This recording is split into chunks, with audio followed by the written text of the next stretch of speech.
banyak negatifnya sih waktu make. Iya, soalnya ya uang habis, harta juga hilang gitu tuh. Ya barang-barang pribadi saya hilang.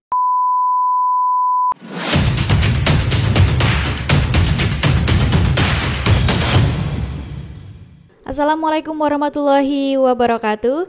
Salam Pendekar Banten. Halo Sobat Pendekar, welcome back to our channel. Kembali lagi bersama saya Bribtu Sabrina di Pendekar Banten Podcast. Jangan lupa like, share, dan subscribe channel kita biar gak ketinggalan update video berikutnya. Nah Sobat Pendekar, maraknya pengguna narkoba ini masih saja banyak terjadi dan sangat meresahkan di tengah masyarakat. Namun di mana pemerintah juga sangat konsen untuk melakukan pemberantasan gelap narkoba dengan telah dibentuknya Satgas Penanggulangan Penyalahgunaan dan Peredaran Gelap Narkotika sebagaimana perintah dari Bapak Presiden Republik Indonesia. Nah, dengan hal tersebut hari ini kita sudah mengundang mantan pengguna narkoba, ada Bapak Yudi yang telah selesai melakukan rehabilitasi dan Bapak Tony selaku penanggung jawab Yayasan Program Rehabilitasi Sosial Beni Syifa untuk mengetahui bagaimana perjuangan agar bisa terlepas dari jeratan pengaruh narkoba. Oke, langsung kita sapa aja. Selamat datang Pak di Pendekar Banten Podcast. Sehat Pak? Selamat datang. Alhamdulillah sehat. Alhamdulillah sehat. Terima kasih Pak sudah berkenan hadir di Pendekar Banten Podcast. Siap. Ini Pak, Pak Yudi ya, yang pertama Yudi. Sebagai mantan pengguna ya, dan Bapak Tony sebagai penanggung jawab penanggung jawab yayasan ya. Nah kalau Pak Yudi sendiri dulu sebagai informasi nih Pak, tadi apakah sekarang menjadi relawan juga ya Pak ya di yayasan? Iya, sekarang saya ngebantu di yayasan. Membantu terapi? Iya. Membantu terapi. Nah dulu itu sejak kapan sih Pak mulai mengenal dan menjadi pecandu narkoba itu Pak? Dulu tahun 2019. 2019. Ya, itu gimana Pak? Kok bisa langsung terjerumus itu? Atau coba-coba aja? Kalau awal sih ya saya ditawarin sama teman. Oh, ditawarin temannya. Ya, tawarin teman-teman. Ya, terus kelamaan akhirnya terjerumus saya beli sendiri gitu. Oh, emang tadinya ditawarin tuh berarti secara cuma-cuma? Cuma gratis. Oh, gitu. Dikasih nyobain gitu? Iya, nyobain. Akhirnya begitu saya punya uang, saya beli sendiri. Gitu. Emang setelah nyobain itu berarti ada rasa gimana Pak? Penasaran lagi, pengen nyobain lagi atau gimana? Pengen nyobain lagi. Pengen nyobain lagi? Iya, cuma ya tadi tuh yang namanya kita dikasih temen nggak banyak gitu kan. Bener ya? Jadi kita belum ngerasa puas gitu. Belum ngerasa puas. Akhirnya saya beli sendiri gitu tuh. Penasaran gitu tadinya. Terus dulu waktu berhentinya itu gimana Pak? Berhenti ya kalau posisi saya lagi nggak ada uang aja. Tapi kalau kayak gitu kan kecanduan itu berarti rasanya pengen terus gitu ya Pak ya? Ya. Itu gimana cara mencegahnya, maksudnya biar nggak pengen lagi gitu tuh waktu belum punya duit itu? Ya paling saya ke minuman gitu tuh, beli minuman. Berarti larinya ke yang lain gitu apa ya? Terus apakah dulu sempat ditangkap polisi juga atau bagaimana Pak? Dulu sempat tangkap polisi juga gitu tuh. Sempat? Iya. Nah, sempat tangkap polisi ya selama 4 tahun saya bisa berhenti. Selama 4 tahun ya. Nah, akhirnya pakai lagi di tahun sekarang bulan Februari kemarin. Oh, berarti dulu sempat pakai. Iya. Terus 2019 itu pakai, ketangkap itu. Udah bersih, saya awal tahun kemarin bulan Februari saya pakai lagi. Iya. Kenapa itu Pak? Karena udah kangen atau gimana? Ada istilahnya, maksudnya pengen nyobain laginya itu ada. Ya saya pengen nyobainnya lagi itu karena ya posisi saya lagi ada uang juga lagi. Oh gitu ya Pak ya. Iya. Berarti dulu waktu ketangkap itu di panti rehab juga? Sempat direhab di BNN Provinsi. Oh dulu di BNN. Iya. Nah lalu kalau untuk Pak Tony nih Pak, kan Yayasan Bani Syifa ya Pak. Iya. Itu bagaimana sih Pak pertama terbentuknya yayasan rehabilitasi itu? Oke, waktu awal terbentuk itu saya dengar kisah dari pembina itu tahun 1990, tapi hanya mendengar saja. Dan dari tahun 1990 itu Bani Syifa ini ngurusin ODGJ bukan narkoba. Oh, dulunya ODGJ. ODGJ, ya. iya. Jadi ODGJ yang terlantar sampai sekarang pun masih ngurus ODGJ. Masih. Nah, baru di 2010 barulah dibentuk yayasan. Kalau dulu bukan yayasan, hanya pondok pesantren biasa. Oh, pondok pesantren. Nah, di 2010 baru di akte notaris terbentuklah yayasan. Saya masuk ke Bani Syifa itu 2009. 2009. Berarti udah lama ya Pak ya? Ya, 2009 saya masuk. Kebetulan saya juga sekarang ini jadi anaknya Pak Kiai yang punya yayasan. Oh gitu. Ya, pembina yayasan Bani Syifa itu namanya Kiai Zahrudin. Beliau berasal dari Kabupaten Lebak, Kecamatan Muncang. Nah, saya masuk ke yayasan ini aktif sebagai pengurus itu 2011. 2011. Ya, kalau dulu saya wira swasta sih dulu ya gitu. Iya. Karena saya masih bekerja di Jakarta. Ketika saya ngelihat teman-teman saya di Jakarta juga banyak sekali pemakai. Nah, saya punya background ini, ayah mertua saya ini ya punya basic bisa mencegah dan mengobati gitu. Makanya saya sowan ke beliau, saya ngajak kerjasama, bahasanya sama beliau itu pembina, yuk kita buka yayasan yang bisa ngobatin para pecandu ini. Iya. Nah, beliau setuju. Nah, saya minta izin ke dinas sosial, surat dinas sosial terdaftar sama operasional dikeluarkan. 2011 saya baru eksis. 2011 itu berarti 2011 saya baru eksis iya. Untuk ngurusi orang dengan ketergantungan zat, gitu. Karena saya waktu di Jakarta itu mati orang itu udah jarum masih nempel gitu. Jarum masih nempel tapi udah mati di tempat gitu. Oh gitu. Karena saya juga dulu kerja di salah satu perusahaan swasta gitu, emang bergerak di bidang komunikasi. Saya ikut orang cungko. Jadi yang namanya pemakai itu ya di teman-teman saya banyak lah. Banyak. 2011 itu saya terpanggil untuk membantu pemerintah mengatasi korban narkoba ini. Nah, alhamdulillah saya dapat izin dari BNN Provinsi Banten untuk mengurusi narkoba ini karena saya tahu di Yayasan Bani Syifa ini ada guru besar kami, Abah ini bisa ngobatin para pecandu.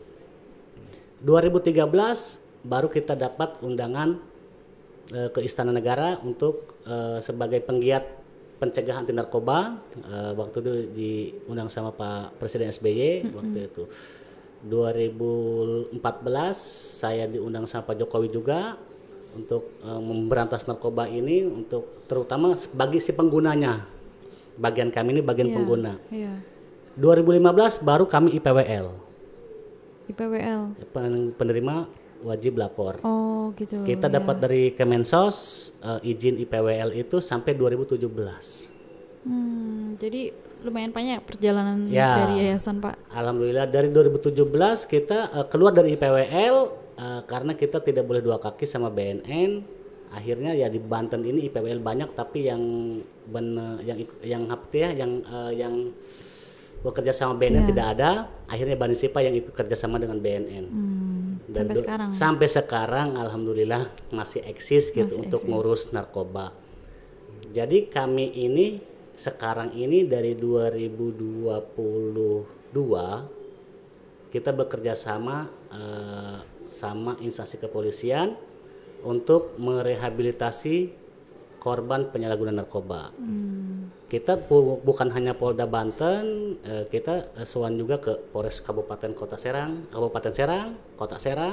Kota Cilegon, ke Kabupaten Pandeglang dan Polres Lebak. Berarti semua se-provinsi Banten lah ya Pak ya? Kalau se-provinsi Banten full ke Tangerang ya. Iya. Ini hanya Serang Raya aja. Serang Raya. Jadi semua itu dikasih di rehabnya itu di Bani Syifa. Langsung berarti bekerja sama langsung gitu ya Pak ya? Iya betul. Jadi kalau ada ini lagi. Kita itu tidak hanya menerima dari kepolisian, Tapi dari keluarga pun kita terima. Dari keluarga juga. Iya. Terus itu ada sejauh ini sudah berapa banyak Pak yang sudah berhasil direhab? Dari kapan nih? Dari waktu pertama kali dibuka yang untuk para pecandu narkoba itu Pak? Dari tahun Udah banyak ya? Udah banyak sekali. Banyak nggak terhitung. Udah banyak, udah nggak terhitung lagi. 2022 saja yang sudah alhamdulillah ikut program dan sehat, amit-amit jangan sampai dia relapse lagi, itu kemarin 43. 43. Satu tahun Iya. itu kemarin. Nah sekarang ini dari Januari ke Oktober ini 42 baru. Baru. Ya karena 12 orang ini kan belum selesai program, masih ada di iya tempat sih. kami. Nah ngomong-ngomong soal program nih, program di Panti Bani Syifa ini apa saja Pak? Mungkin Jadi, bisa disebutkan. Kita kan pakai terapi community ya. Kalau dipanggil orang konselor itu TC, terapi community. TC, Jadi yang kita kasih ke si klien-klien ini terapi community-nya. Jadi kita ngerehab itu bersifat religi.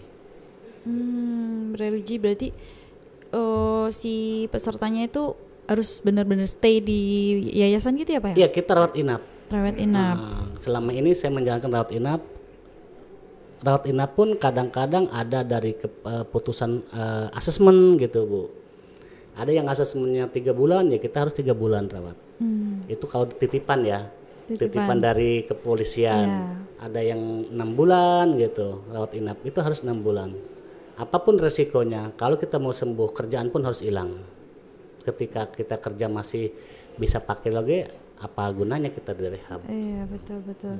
Lalu kalau misalnya selama 6 bulan itu Pak, selama 6 bulan itu apakah sudah pasti itu benar-benar bersih, sembuh gitu tuh Pak? Jadi gini, kita ngerehabilitasi itu kegiatan full, kecuali hari Minggu saya kasih libur hari Minggu. Tiap hari juga stres juga Bu di panti. Iya benar. Karena kita yang di panti ini benar-benar stres juga Ibarat gitu. kayak sekolah gitu ya Pak ya? Kayak sekolah. Jadi kita bangun subuh jam 5, setengah 5 itu udah harus bangun mandi. Habis mandi kita persiapan olahraga, morning meeting, sarapan, morning meeting, kelas. Ada kelas juga di situ. Pokoknya keseharian itu kita kasih full, kecuali isoma aja udah nyantai. Setelah isoma jam 1 kita kelas lagi. Karena kegiatan itu bukan hanya makan tidur di panti, tidak. Bagi makan tidur itu saya juga pernah ngalamin ya, nggak ada perubahan ke kita. Jadi kita dibikin sibuk kegiatan morning meeting, announcement. Itu kita belajar dari teman-teman di BNN. Dan konselornya juga kita minta dari BNN. Oh gitu. Iya, kita minta bantuan ke BNN untuk difasilitasi konselornya di sana di Bani Syifa. Sekarang ada berapa banyak Pak konselornya? 2. 2. Untuk sekarang 2, karena kalau di atas 16 orang itu kita pasti pakai 4 orang. Jadi hitungannya satu konselor itu 4 klien. Satu konselor 4 gitu ya Pak? Iya, jadi di sana 2 sama saya 3 di sana itu. Karena sekarang ada 12, ya balik 3 aja. Tapi kalau di atas 20 itu harus udah ada 5 konselor. Iya. Ya karena patokan kita satu konselor itu 4 klien. Maksimal ya?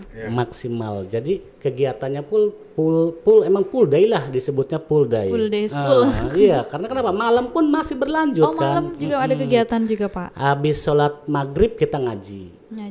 Habis itu berhenti sholat isya. Belajar ngaji lagi sama Pak Kiai, Pak Ustadz di sana. Ustadz pembimbing lah kalau di sana bahasanya. Kita tuh senyap tuh jam 9 saja. Jam 9 udah Itu mulai jam istirahat. 9 sudah senyap. Bukan istirahat lagi, udah harus senyap. Oh gitu. Udah Nggak ada udah nggak ada aktivitas. yang aktivitas sama sekali. Ngobrol-ngobrol tidak ada. Pokoknya para pecandu di situ jam 9 ya udah tidur, waktunya tidur. Tidur berarti benar-benar tidur. Iya. Senyap itu Senyap. kita bilangnya senyap. Senyap. Kalau masih ada yang ngobrol ya paling galon lah bunyi. Gitu ada peringatan. Ya. Soalnya di sana juga kalau misalkan waktu sholat subuh dia nggak ikut jamaah bareng, dia kena sanksi juga. Oh berarti benar-benar seperti sekolah gitu ya Pak? Ya. Ada hukumannya. Jadi mungkin ya. hukumannya kita nge-share Bu. Apa itu Pak? Ngadep tembok. Oh. Selama 30 menit 30 itu menit. kesalahan pertama. Kalau Dia masih ngulang, nambah tambah nambah lagi lagi. hukumannya ya. 1 jam. 1 jam. Ya kalau dia masih nakal aja nggak bisa dibina ya nambah lagi. hitung kita di Banisipa itu harus karena kita udah perjanjian sama orang tua di sana mau diapain, bahasa anak-anak kita ini buat sehat, buat pulih. Untuk pulih itu emang susah, kita harus bener-bener ngebinanya gitu. Kalau dia bikin kesalahan lagi, kita harus ngepel tempat ODGJ. Ya. Oh begitu. Iya. Berarti beda-beda ini ya Pak. Ya, hukumannya. Punishment-nya. Gitu.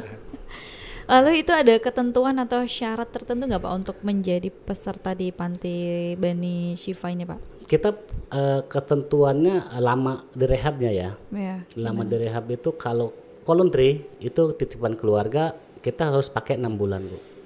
6 bulan, iya. Tapi kalau hasil asesmen itu bervariasi juga, ada 6 bulan, ada 3 bulan.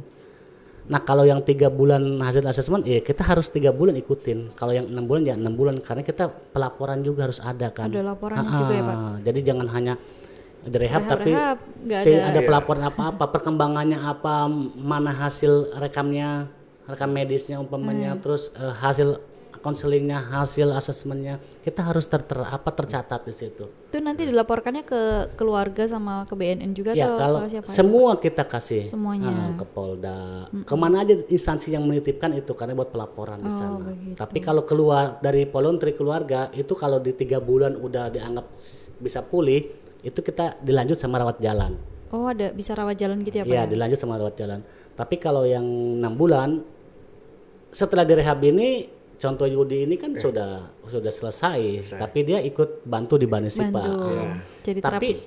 setelah 6 bulan tuh kita minta bantuan ke BNN untuk ikut pasca rehab juga.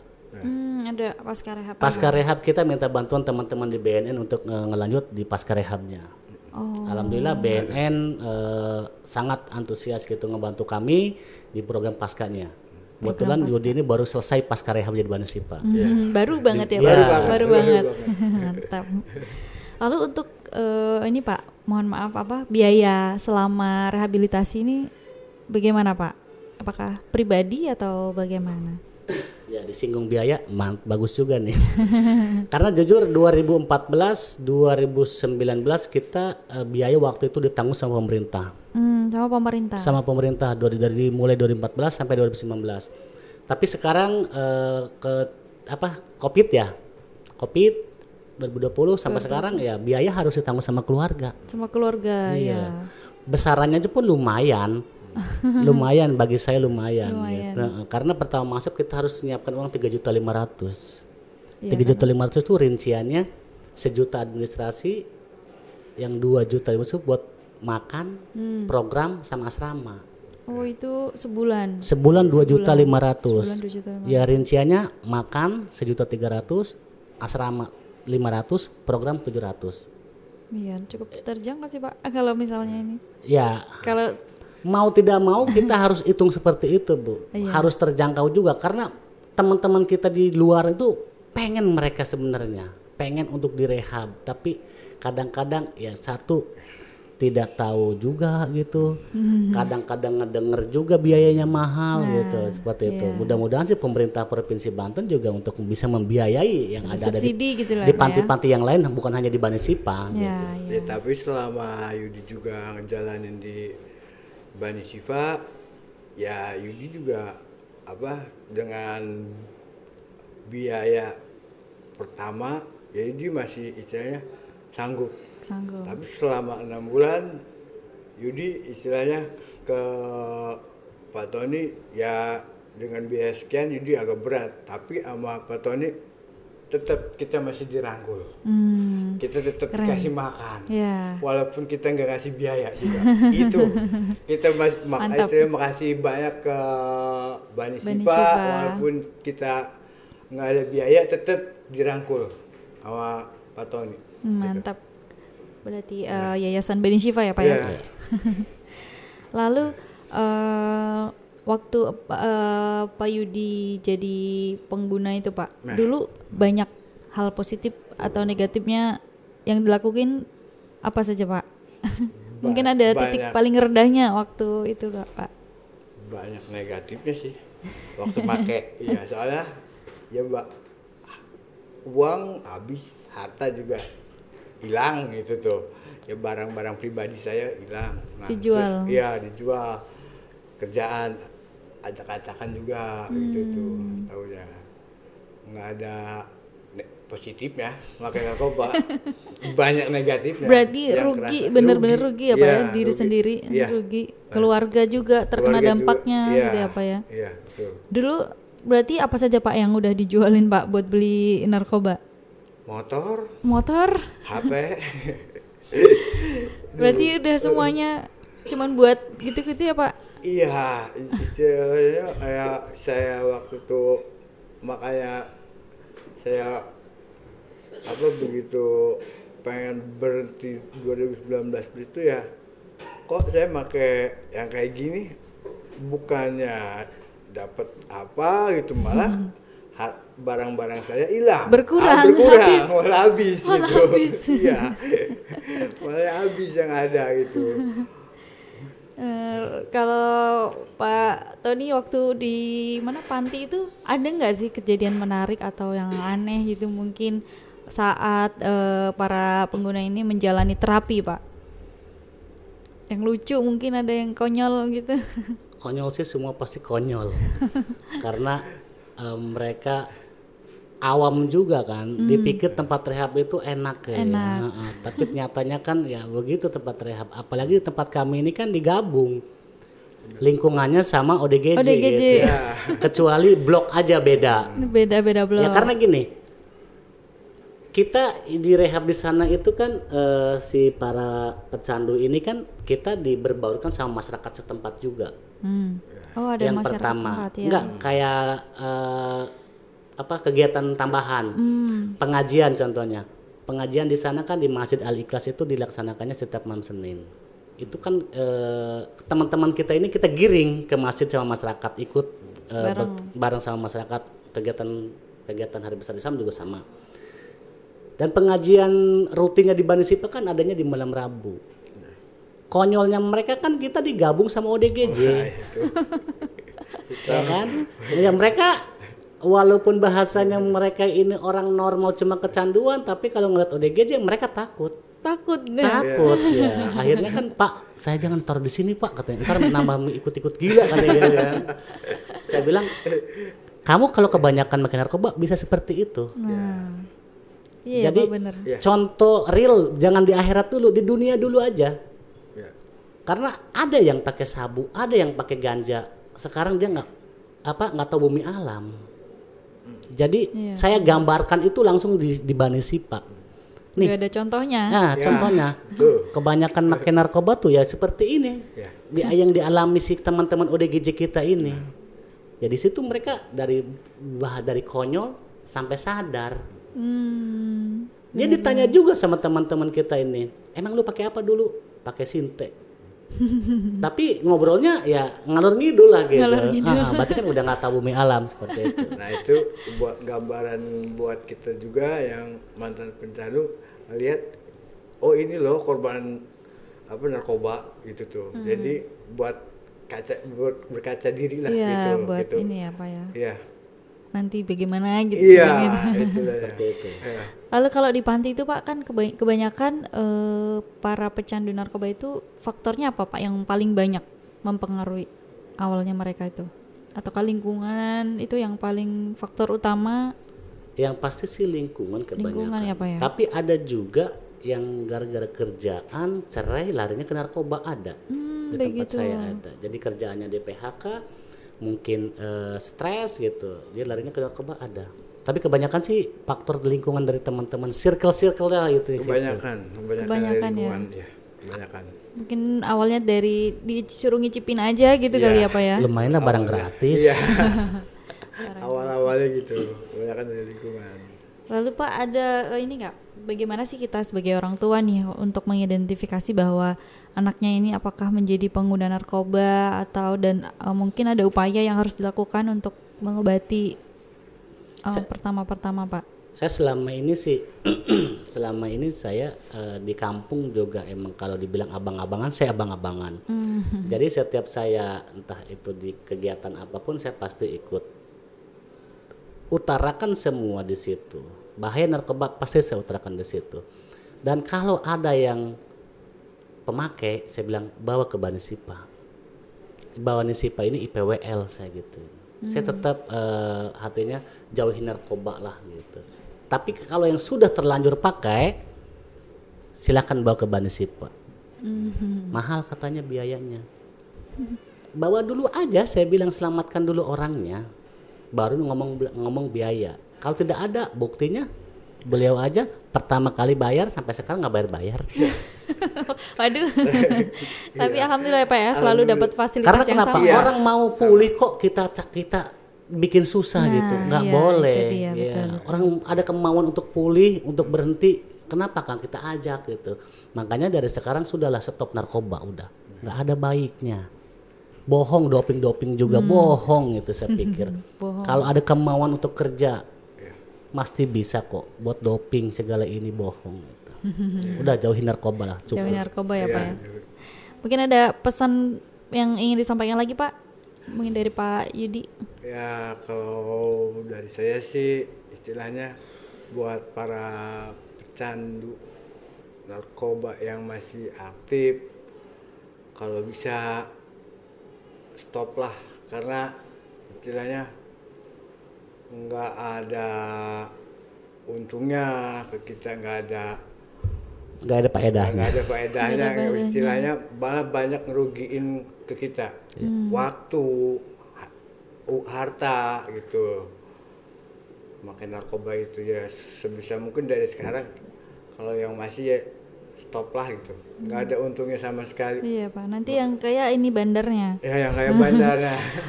Kenapa bisa beda ya Pak ya, bandar sama pemakai? Kalau bandar kan bisa bergelimangan harta Iya, gitu ya. kalau mungkin bandar nggak make.